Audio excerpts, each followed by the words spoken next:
أعوذ بالله من الشيطان الرجيم. بسم الله الرحمن الرحيم. الرحمن علم القرآن خلق الإنسان علمه البيان.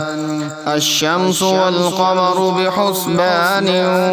والنجم والشجر يسجدان والسماء رفعها ووضع الميزان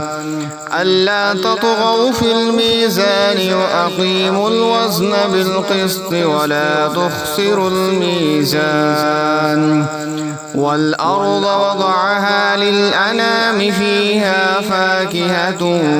والنخل ذات الأكمام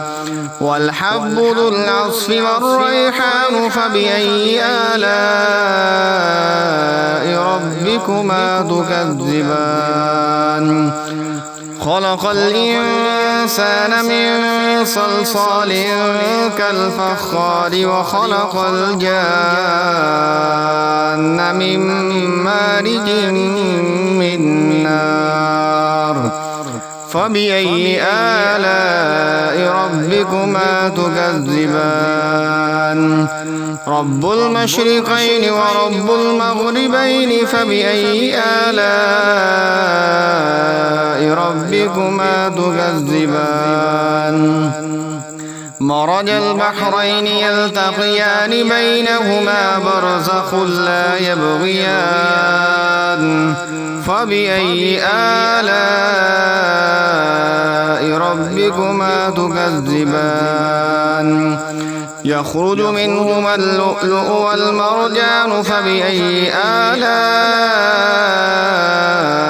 ربكما تكذبان وله الجوار المنشآت في البحر كالأعلام فبأي آلاء ربكما تكذبان كل من عليها فان ويبقى وجه ربك ذو الجلال والإكرام فبأي آلاء ربكما تكذبان يسأله من في السماوات والأرض كل يوم هو في شأن فبأي آلاء ربكما تكذبان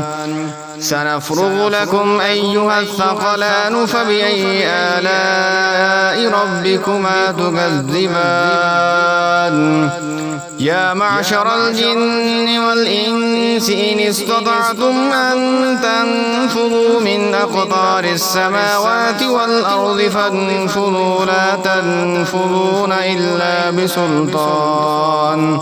فبأي آلاء ربكما تكذبان يرسل عليكما شواظ من نار ونحاس فلا تنتصران فبأي آلاء ربكما تكذبان فإذا انشقت السماء فكانت وردة كالدهان فبأي آلاء ربكما تكذبان فيومئذ لا يسأل عن ذنبه إنس ولا جان فبأي آلاء ربكما تكذبان يعرف المجرمون بسيماهم فيؤخذ بالنواصي والأقدام فبأي آلاء ربكما تكذبان هذه جهنم التي يكذب بها المجرمون يطوفون بينها وبين حميم آن فبأي آلاء ربكما تكذبان ولمن خاف مقام ربه جنتان فبأي آلاء ربكما تكذبان ذواتا أفنان فبأي آلاء ربكما تكذبان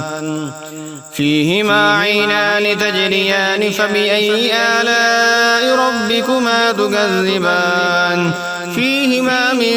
كل فاكهة زوجان فبأي آلاء ربكما تكذبان متكئين على فرش بطائنها من استبرق وجنى الجنتين دان فبأي آلاء ربكما تكذبان فيهن قاصرات الطرف لم يطمثهن إنس قبلهم ولا جان فبأي آلاء ربكما تكذبان كأنهن الياقوت والمرجان فبأي آلاء ربكما تكذبان هل جزاء الإحسان إلا الإحسان فبأي آلاء ربكما تكذبان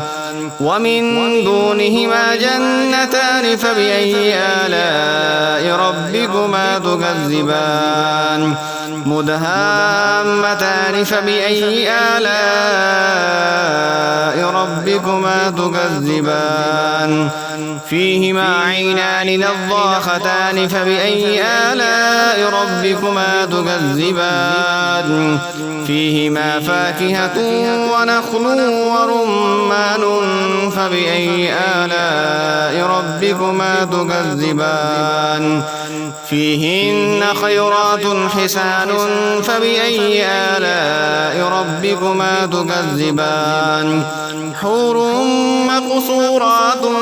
في الخيام فبأي آلاء ربكما تكذبان لم يطمثهن إنس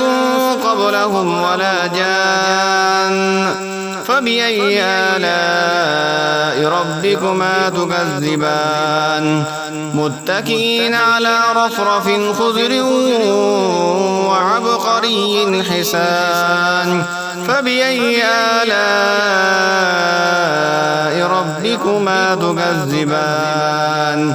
تبارك اسم ربك ذي الجلال والإكرام